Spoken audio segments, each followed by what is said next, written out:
다 이쪽으로 다 앉으셨네. 어떤 일이나 사건이 일어나면 그 일과 사건에 대해서 세 가지 부류의 사람이 나타납니다. 첫째는 그 일과 그 사건을 직접 당한 당사자. 그래서 사건이라면 거기에는 피해자라고 이야기할 수 있습니다. 또 한 부류의 사람은 그 일을 당하지는 않았지만 옆에서 보고 또 목격한 목격자가 있습니다. 또 마지막 한 부류는 그 사건을 직접 보지도 당하지도 않았지만 그 이야기를 전해 들은 사람입니다. 그래서 그러한 사건이 있었다라는 것을 다른 사람들로부터 들었던 사람. 그래서 이 세 부류의 사람이 한 사건이나 일이 일어났을 때에 나타납니다. 그러면 이 세 사람들 중에, 이 세 부류의 사람들 중에 누가 일어난 그 사건에 대해서 직접 피부로 잘 느낄 수 있는 사람이겠습니까? 이거는 두말할 나위도 없이 직접 그 사건을 당한 피해자, 그리고 그 일을 직접 목격한 이 두 부류의 사람이 일어난 그 사건에 대해서 확신하고 정말 피부로 가까이에 느낄 수 있는 사람입니다. 그러면 전해 들은 사람은 그 사건을 직접 보지도 않았고 당하지도 않았기 때문에 어쩌면 우리가 생각할 때 이 전해 들은 사람은 이 사건이 긴가 민가 진짜 일어난 것인가 아주 불투명하게 생각하고 또 그 일에 대해서 그 누구보다도 확신이 좀 적은 부류의 사람에 속한다는 겁니다. 오늘 이스라엘 백성들이 애굽에서 나와서 이제 광야의 생활에 접어드는 이 시점에서 하나님께서 이스라엘 백성들을 출애굽을 시키시기 위해서 애굽 땅에서 베푸신 여러 가지 기적, 이적이 있습니다. 근데 기적과 이적은 이스라엘 백성들의 입장에서 기적과 이적입니다. 왜냐하면 이들은 목격자이기 때문이다. 물론 이스라엘 백성들도 직접 겪은 부분도 있지만 옆에서 목격한 사람들입니다. 그래서 이스라엘 백성들에게는 하나님께서 10가지의 일을 베푸신 것이 기적과 이적입니다. 그런데 이걸 우리가 또 다른 표현으로 어떻게 쓰냐면 재앙이라고 이야기합니다. 누구에게 재앙입니까? 애굽 사람들에게 재앙입니다. 왜냐하면 이 10가지 있었던 일에 대해서 애굽 사람은 피해자이기 때문입니다. 그러니까 피해자인 애굽 사람들이 있고 그것을 옆에서 목격한 기적과 이적을 본 이스라엘 백성들이 있습니다. 그 외에 목격자들이 있습니다. 목격자가 전해 들은 사람이 있습니다. 애굽에서 이스라엘의 하나님이신 그 신이 이 이스라엘 백성들, 자기들의 백성들을 애굽 사람들의 손에서 탈출시키시기 위해서 이러이러한 일을 베푸셨다고 하더라라는 이야기를 전해 들은 사람들이 있습니다. 그 사람들은 다름 아닌 그 자리에 없었던 주변의 많은 나라들입니다. 그러면 이 세 부류의 사람들 중에 누가 하나님의 그 일에 대해서 피부로 절실하게 느낄 수가 있는 사람입니까?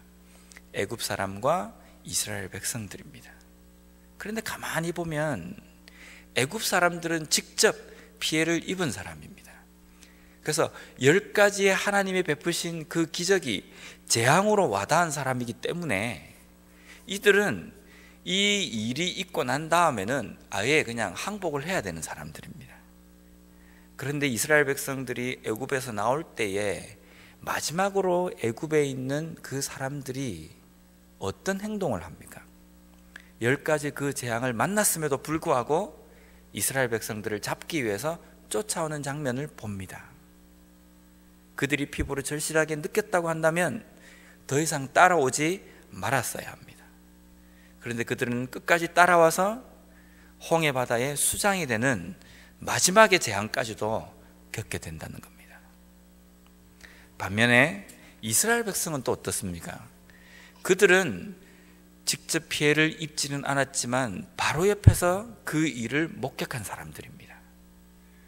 그들에게는 이게 재앙이 아니라 기적과 이적으로 그들이 목격한 사람들입니다. 그러면 이들에게는 애굽 사람들만큼이나 어쩌면 하나님이 하신 그 일에 대해서 확신하고 그들이 붙들고 있어야 되는 사람들입니다. 그런데 당장에 출애굽을 하고 홍해 앞바다에서 홍해 바다 옆에서 거기에서 하나님을 원망합니다. 건너서 광야길을 접어들었을 때에 먹을 것이 없어서 불평하고 마실 물이 없어서 불평하고 고기가 없어서 불평하고 이런저런 이유 때문에 하나님을 원망하고 이스라엘 모세를 원망하는 모습을 우리가 볼 수 있다는 겁니다. 반면에 이 이야기를 전해드는 사람의 반응은 어떻습니까? 우리 여호수아서 2장 11절 말씀에 보면 여리고성에 두 정탐꾼이 들어갔을 때에 그 정탐꾼을 숨겨준 기생 라합이 이 두 정탐꾼에게 하나님의 하신 일에 대한 고백이 나오는 장면이 있습니다. 우리가 듣자 곧 마음이 녹았고 너희로 말미암아 사람이 정신을 잃었나니 너희의 하나님 여호와는 위로는 하늘에서도 아래로는 땅에서도 하나님이시니라.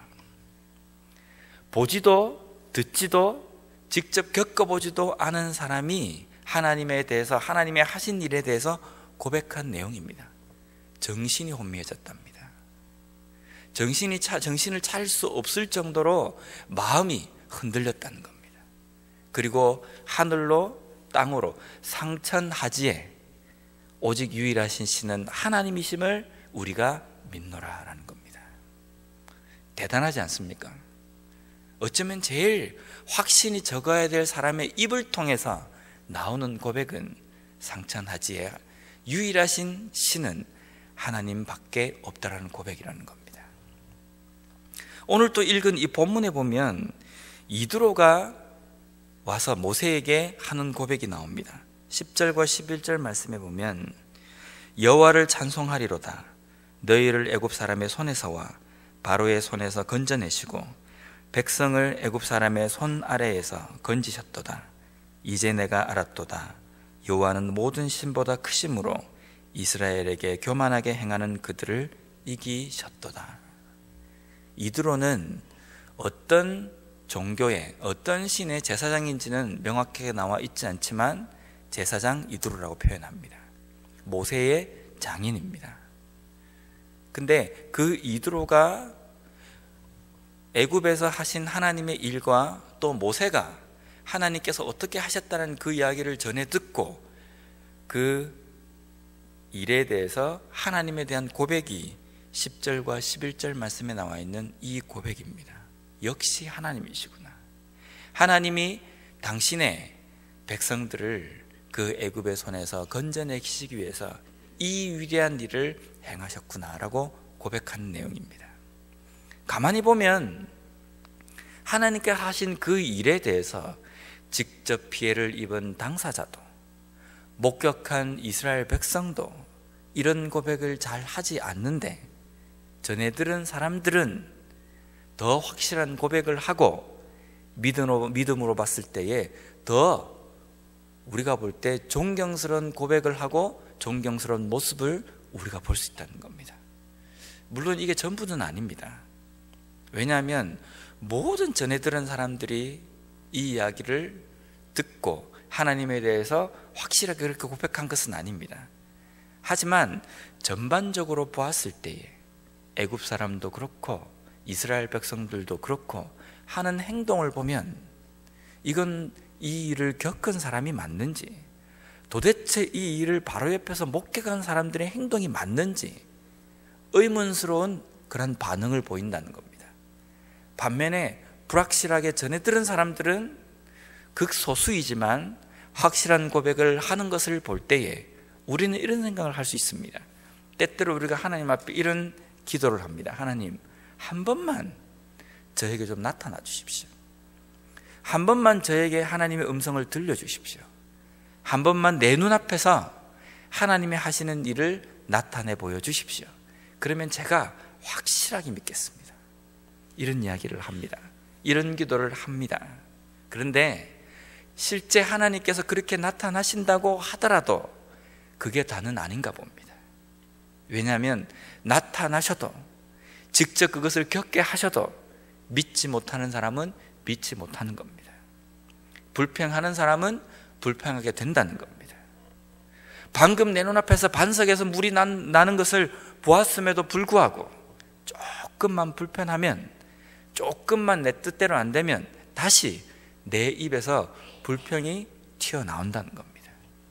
반면에 보지도 않았고 반석에서 물이 나왔다는 이야기만 들었지 내가 직접 그 반석에 있는 물을 떠먹은 적도 없고, 홍해 길이 열렸다라는 이야기는 들었지 내가 그 홍해 바닥을 내가 밟아본 적도 없고, 10가지 재앙이 있었다고 하지만 그 10가지 재앙 중에 한 가지라도 내가 본 적도 없고 겪은 적도 없지만 그 두 정탐꾼을 목숨을 걸고 숨겨주고, 이스라엘 사람들이 여리고성에 들어왔을 때에 하나님께서 이들과 함께 하시기 때문에 이 여리고성이 무너질 것이고, 거기에서 이스라엘 백성들을 통하여서 우리의 가정과 내가 구원을 받을 수 있을 것이라는, 소위 말하는 목숨을 건 구원의 확신을 가지고 있는 사람의 모습, 이 모습을 보았을 때에 분명 우리가 보고 겪는 것이 다가 아니라는 겁니다. 예수님께서 이런 말씀을 하셨습니다. 도마에게, 너가 내 옆구리에 창자국에 손을 넣고 내 손에 못자국을 보고 만짐으로 인하여서 나를 믿느냐? 보지 않고 나를 믿는 자가 더 복되도다 라는 겁니다. 오늘날 살아가는 우리의 삶에서 우리의 믿음은 어느 부류의 사람에 속합니까? 직접 피해를 당한 사람? 우리는 그런 부류의 사람도 아닙니다. 직접 겪은 사람, 목격한 사람, 어쩌면 여기에 우리가 들 수 있습니다. 하나님께서는 수많은 일들을 통해서 우리에게 깨닫고 볼 수 있고 겪을 수 있도록 우리를 그 일 속에서 인도해 주셨습니다. 그러니까 우리는 이스라엘 백성들의 삶의 부류에 가깝습니다. 또 한편으로 보면 주변에 있는 나라들의 사람들의 부류에도 속합니다. 우리가 들은 것도 있고 말씀을 통해서 읽은 것도 있고, 또 우리가 직접 보고 겪지는 않았지만 말씀을 통해서 읽고 또 그것을 깨달은 그러한 위치에 있는 사람들입니다. 그러면 나의 신앙의 모습은 어떤 모습으로 걸어가고 있는가라는 겁니다. 정말 기생 라합처럼, 이드로처럼 이런 고백을 하고 이 고백만큼 내 삶을 거기에다 올인하고 그 하나님을 확신하고 붙들고 있는가라는 겁니다. 아니면 이스라엘 백성들처럼 직접 목격은 했지만 조금만 불편하면 불평하고, 조금만 내 마음속에 들지 않는 일이 생기면 하나님에 대해서 원망하고 의심하고 흔들리는 그런 모습으로 이 땅의 삶을 살아가고 있지 않는가라는 겁니다. 조금 불편할 수 있습니다. 때로는 확신이 잘 안 가는 일이 우리의 삶에 일어날 수도 있습니다.